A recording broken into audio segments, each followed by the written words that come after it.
The Enchanted Pig from the Red Fairy Book. Once upon a time there lived a king who had 3 daughters. Now it happened that he had to go out to battle, so he called his daughters and said to them, "My dear children, I am obliged to go away to the wars. The enemy is approaching us with a large army. It is a great grief to me to leave you all. During my absence, take care of yourselves, and be good girls. Behave well, and look after everything in the house. You may walk in the garden, and you may go into the rooms of the house, except the room at the back and the right-hand corner. Into that you must not enter, for harm will befall you." "You may keep your mind easy, father," they replied. "We have never been dishonest to you. Go in peace, and may heaven give you a glorious victory." Yeah, that's gone somewhere. When everything was ready for his departure, the king gave them the keys of all the rooms and reminded them once more of what he had said. His daughters kissed his hands with tears in their eyes and wished him prosperity, and he gave the eldest the keys. Now, when the girls found themselves alone, they felt so sad and dull that they did not know what to do. So, to pass the time, they decided to work for part of the day and read for part of the day, and enjoy themselves in the garden for part of the day. As long as they did this, all went well for them. But this happy state of things did not last. Every day they grew more and more curious, and you will see what the end of that was. "Sisters," said the oldest princess, "our day long we sew, we spin, and we read. We have been several days quite alone, and there is no corner of the garden that we have not explored. We have been in all the rooms of our father's palace, and have admired the rich and beautiful furniture. Why should we not go into the room that our father forbade us to enter?" "Sister," said the youngest, "I cannot think how you can tempt us to break our father's command. When he told us not to go into that room, he must have known what he was saying, and he gave a good reason for saying it." "Surely the sky won't fall on our heads if we do go in," said the second princess. "Dragons and such like monsters that would devour us will not be hidden in the room. And how will our father ever find out that we had gone in?" While they were speaking thus, encouraging each other, they reached the room. The eldest fitted the key into the lock, and snap! The door stood open. The 3 girls entered, and what do you think they saw? The room was quite empty, and without any ornament, but in the middle stood a large table, with a gorgeous cloth, and on it lay a big open book. Now the princesses were curious to know what was written in the book, especially the eldest, and this is what she read.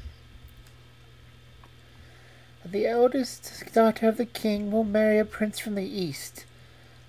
The second girl stepped forward, and turning over the page, she read, "The second daughter of the king will marry a prince from the west." The girls were delighted, and laughed and teased each other. But the youngest princess did not want to go near the table or to open the book. Her elder sisters, however, left her no peace, and will she, no she, they dragged her up to the table, and in fear and trembling she turned over the page and read, "The youngest daughter of the king will be married to a pig from the north." Now, if a thunderbolt had fallen upon her from heaven, it would not have frightened her more. She almost died of misery, and if her sisters had not held her up, she would have sunk to the ground and cut her head open. When she came out of her fainting fit, into which she had fallen in one of her terror, her sisters tried to comfort her, saying, "How can we believe such nonsense when did it ever happen a king's daughter married a pig?" "What a baby you are," said the older sister. Has not our father enough soldiers to protect you, even if the disgusting creature did come to woo you?" The youngest princess would fain have let herself be convinced by her sister's words, and have believed what they said, but her heart was heavy. Her thoughts kept returning to the book in which stood written the great happiness awaiting her sisters, and the fate that was in store for her, such as she had never known before in the world. Besides, the thought weighed on her heart that she had been guilty of disobeying her father. She began to get quite ill, and in a few days she was so changed that it was difficult to recognize her. Formerly she had been rosy and merry. Now she was pale, and nothing gave her any pleasure. She gave up playing with her sisters in the garden, ceased to gather flowers to put in her hair, and never sang when they sat together at their spinning and sewing. In the meantime, the king won a great victory, and having completely defeated and driven off the enemy, he hurried home to his daughters, to whom his thoughts had constantly turned. Everyone went out to meet him with cymbals and fifes and drums, and there were great rejoicing over the victorious return. The king's first act on reaching home was to thank heaven for the victory that he had gained over the enemies who had risen against him. His joy was great when he saw that they were all well, for the youngest did her best not to appear sad. In spite of this, however, it was not long before the king noticed that his third daughter was getting very thin and sad-looking. And all of a sudden he felt as if a hot iron were entering his soul, for it flashed through his mind that she had disobeyed his word. He felt sure he was right, but to be certain he called his daughters to him, and questioned them, and ordered them to speak the truth. They confessed everything, but took great care not to say which had led the other two into temptation. The king was so distressed when he heard it that he was almost overcome by grief. But he took heart and tried to comfort his daughters, who looked frightened to death. He saw what had happened, and that 1,000 words would not alter matters by a hair's breadth. Well, these events had almost been forgotten when one fine day a prince from the east appeared at the court and asked the king for the hand of his eldest daughter. And 3 days of feasting, the happy pair were accompanied to the frontier with such ceremony and rejoicing. After some time, the same thing befell the second daughter, who was wooed and won by the prince from the west. Now, when the young princess saw that everything fell out exactly as it had been written in the book, she grew very sad. She refused to eat, and would not put on her fine clothes, nor go out walking, and declared that she would rather die than become a laughing-stock to the world. But the king would not allow her to do anything so wrong, and he comforted her in all possible ways. So the time passed, and lo and behold, one fine day an enormous pig from the north walked into the palace, and going straight up to the king said, "Hello, king. May your life be as prosperous and bright as sunrise on a clear day." "I am glad to see you well, friend," answered the king. "But what wind has brought you hither?" "I come a wooing," replied the pig. Now the king was astonished to hear so fine a speech from a pig, and at once it occurred to him that something strange was the matter. He would gladly have turned the pig's thoughts to another direction, as he did not wish to give him the princess for a wife. But when he heard that the court and the whole street were full of pigs in the world, he saw that there was no escape, and that he must give his consent. The pig was not satisfied with mere promises, but insisted that the wedding should take place within a week, and he would not go away till the king had sworn a royal oath upon it.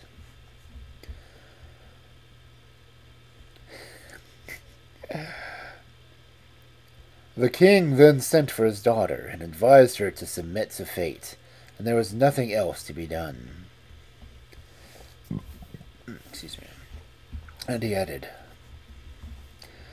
"My child, the words and whole behavior of this pig are quite unlike those of other pigs.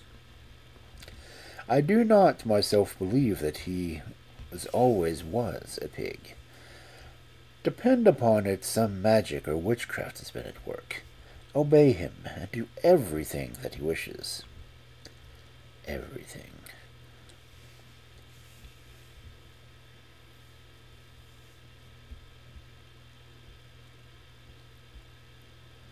And I feel sure that heaven will shortly send you a release.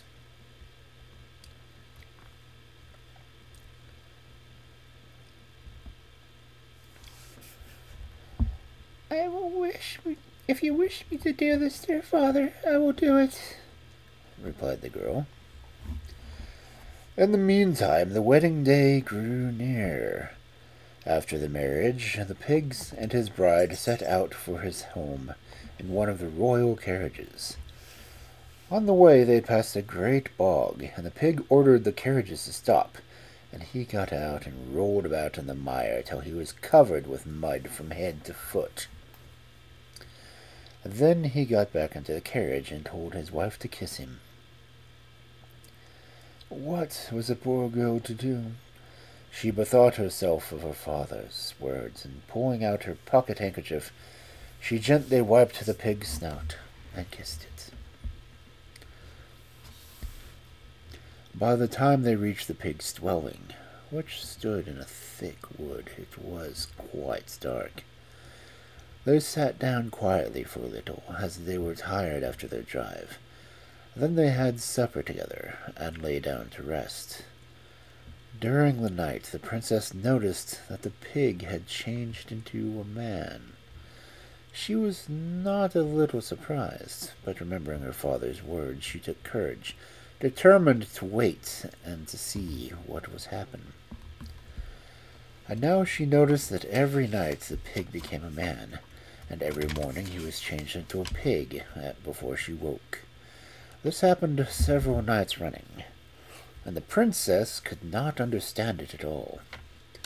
Clearly her husband must be bewitched. In time she grew quite fond of him, and he was kind and gentle. Bacon. One fine day she was sitting alone, and she saw an old witch go past. She felt quite excited, as it was long since she had seen any human being, and she called out to the old woman to come and talk to her. Among other things, the witch told her that she understood all magic arts, and that she could foretell the future, and knew the healing powers of herbs and plants.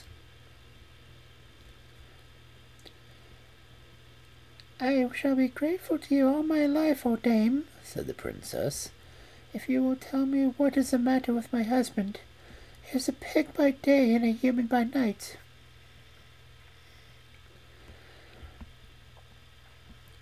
"I was just going to tell you that one thing, my dear," To show you what a good fortune teller I am. If you like, I will give you an herb to break the spell." "If only you give it to me," said the princess, "I will give you anything you choose to ask for. I cannot bear to see him in this state." "My... Well then, my dear child," said the witch, "take this thread, but do not let him know about it, for if he did, it would lose all its healing power. At night, when he is asleep, you must get up very quietly and fasten the thread around his left foot as firmly as possible, and you will see in the morning he will have not changed back into a pig, but will still be a man. I do not want any reward. I shall be sufficiently repaid by knowing that you are happy. It almost breaks my heart to think of all you have suffered. I only wish I had known it sooner, as I should have come to your rescue at once."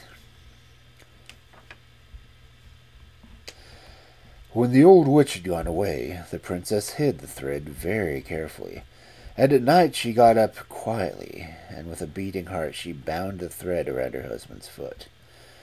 Just as she was pulling the knot tight, there was a crack, and the thread broke, for it was rotten. Her husband awoke with a start, and said to her, "Unhappy woman, what have you done?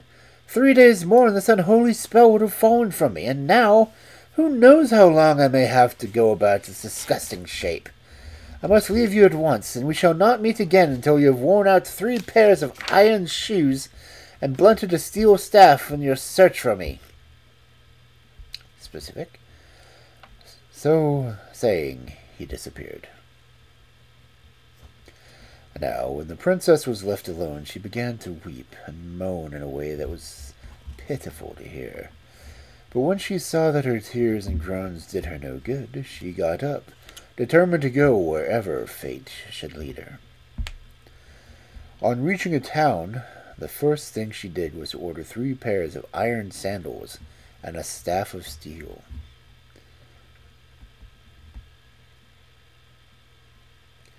And having made these preparations for her journey, she set out in search of her husband. On and on she wandered over 9 seas and across 9 continents, through forests with trees whose stems were as thick as beer barrels, stumbling and knocking herself against the fallen branches, and then picking herself up and going on. The boughs of the trees hit her face, and the shrubs tore her hands, but on she went and never looked back. At last, wearied with a long journey and worn out and overcome with sorrow, but still with hope at her heart, she reached a house. Now, who do you suppose lived there? The moon. The princess knocked at the door, and begging to be let in that she might rest a little. The mother of the moon, when she saw her sad plight, felt a great pity for her, and took her in and nursed her and tended her. And while she was here, the princess had a little baby.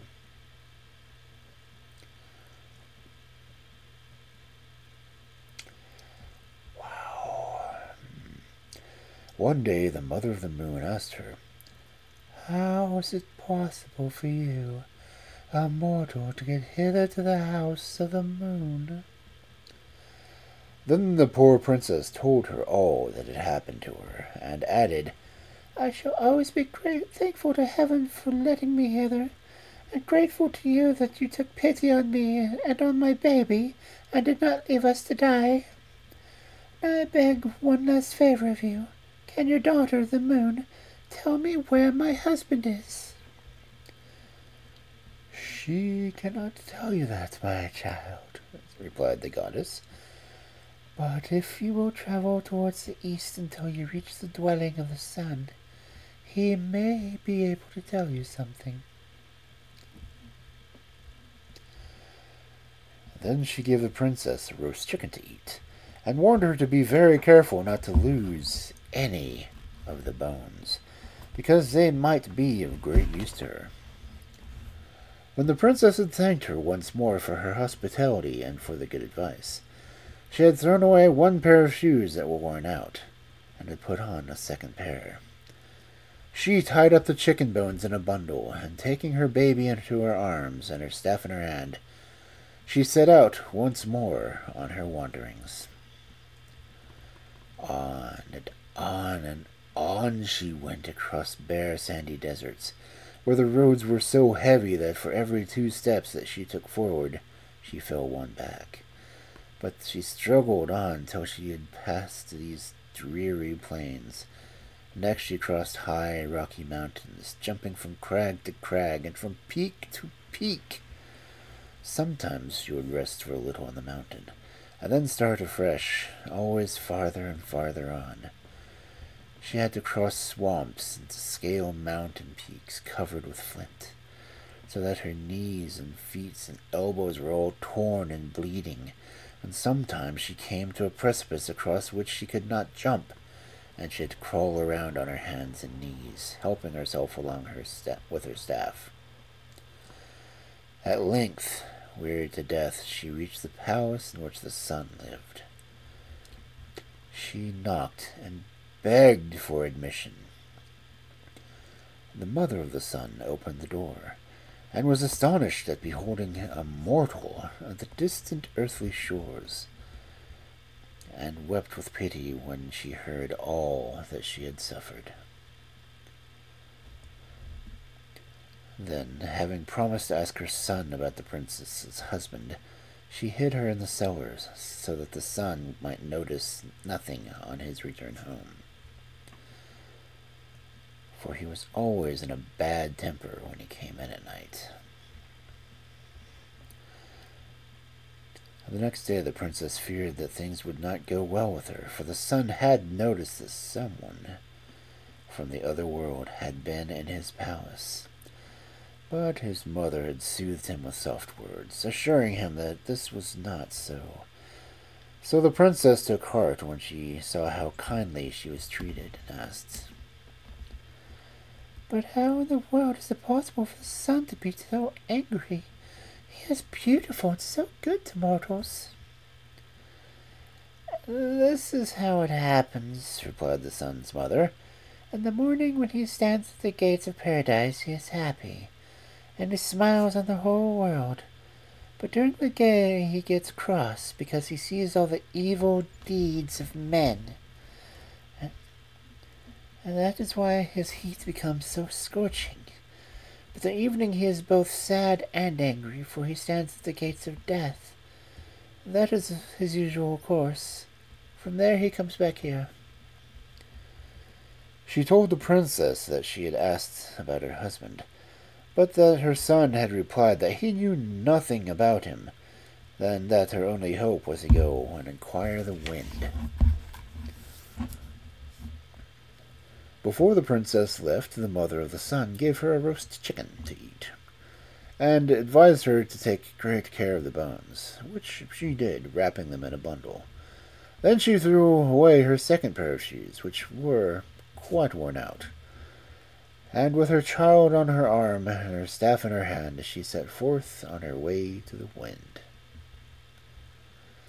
In these wanderings she met with even greater difficulties than before, for she came upon one mountain of flints after another, out of which tongues of fire would flare up. She passed through woods which had never been trodden by human foot, and to cross fields of ice and avalanches of snow.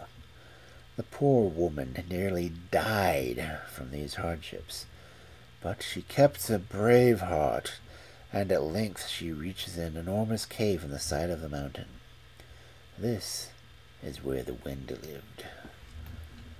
There was a little door in the railing at the front of the cave, and here the princess knocked and begged for admission.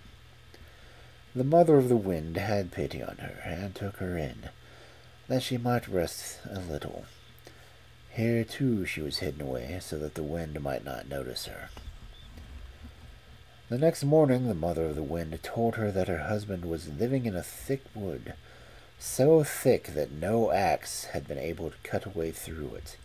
Here he had built himself a sort of house by placing trunks of trees together and fastening them with ties, and where he lived alone, shunning mankind. After the mother of the wind had given the princess a chicken to eat, and warned her to take care of the bones, because she advised her to go by the Milky Way, which at night lies across the sky, and to wander on till she reached her goal. Having thanked the old woman, she, with tears in her eyes, for her hospitality, and for the good news she had given her, the princess set out on her journey, and rested neither night nor day, so great was her longing to see her husband again. On and on she walked until her last pair of shoes fell in pieces, so she threw them away and went on with bare feet, not heeding the bogs, nor the thorns that wounded her, nor the stones that bruised her. At last she reached a beautiful green meadow on the edge of a wood. Her heart was cheered by the sight of flowers and the cool grass, and she sat down and rested for a little. But hearing the birds chirping to their mates among the trees made her think with longing of her husband, and she wept bitterly, and taking her child into her arms and her bundle of chicken bones on her shoulder, she entered the wood. For 3 days and 3 nights she struggled through it, but could find nothing. She was quite worn out with weariness and hunger, and even her staff was no further help of her, for in her many wanderings it had become quite blunted. She almost gave up in despair, but made one last great effort, and suddenly in a thicket she came upon the sort of house that the mother of the wind had described. It had no windows, and the door was up in the roof. Around the house she went, in search of steps, but could find none. What was she to do? How was she to get in? She thought and thought, and tried in vain to climb up to the door. Then suddenly she bethought her of her chicken bones, which she had dragged all that weary way there, and said to herself, "They would not have told me to take such good care of these bones, if they had not had some good reason for doing so. Perhaps now, in my hour of need, they may be of some use to me." So she took out the bones from her bundle, and having thought for a moment, she placed 2 ends together. To her surprise, they stuck tight. Then she added the other bones, until she had 2 long poles the height of the house. These she placed against the wall, at a distance of 1 yard from each other. Across them she placed the other bones, piece by piece, like the steps of a ladder. As soon as one step was finished, she stood upon it, and made the next one, and then the next, till she was close to the top and the door. But just as she got near the top, she noticed that there were no more bones left for the last rung of the ladder. What was she to do? Without that last step, the whole ladder was useless. She must have lost one of the bones. Then suddenly an idea came to her. Taking a knife, she chopped off her little finger, and placing it on the last step, it stuck as the bones had done.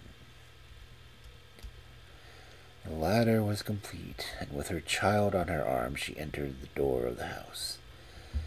Here she found everything in perfect order. Having taken some food, she laid the child down to sleep in a trough that was on the floor, and sat down herself to rest. When her husband, the pig, came back to his house, he was startled by what he saw.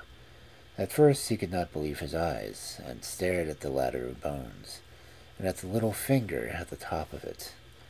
He felt that some fresh magic must be at work here. and in his terror he almost turned away from his house. But then a better idea came to him, and he changed himself into a dove so that no witchcraft could have power over him. And he flew into the room without touching the ladder. Here he found a woman rocking a child. At the sight of her, and looking so changed by all that she had suffered for his sake, his heart was moved by such love and longing, and by so great a pity that he suddenly became a man. The princess stood up when she saw him, and her heart beat with fear, for she did not know him. But when he had told her who he was, in her great joy she forgot all of her sufferings, and they seemed as nothing to her. He was a very handsome man, as straight as a fir tree. They sat down together, and she told him all of her adventures, and he wept with pity at the tale. And then he told her his own history. "I am a king's son. Once, when my father was fighting some dragons, who were the scourge of the country, I slew the youngest dragon. His mother, who was a witch, cast a spell over me and changed me into a pig. It was she who, in disguise of an old woman, gave you the thread to bind around my foot, so that, indeed, the 3 last days had run before the spell was broken. I was forced to remain a pig for 3 more years. Now that we have suffered for each other, and we have found each other again, let us forget the past."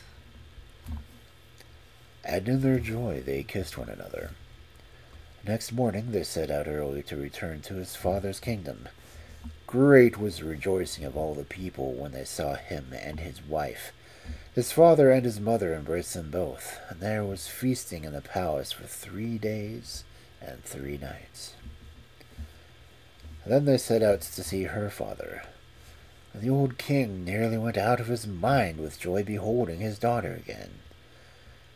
When she told him all her adventures, he said to her, "Did I not tell you that I was quite sure that the creature who wooed you and won you as his wife had not been born a pig?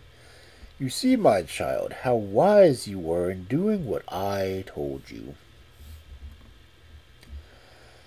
As the king was old and had no heirs, he put them on the throne in his place, and they ruled as only kings rule who have suffered many things, and if they were not dead, they are still living and ruling happily.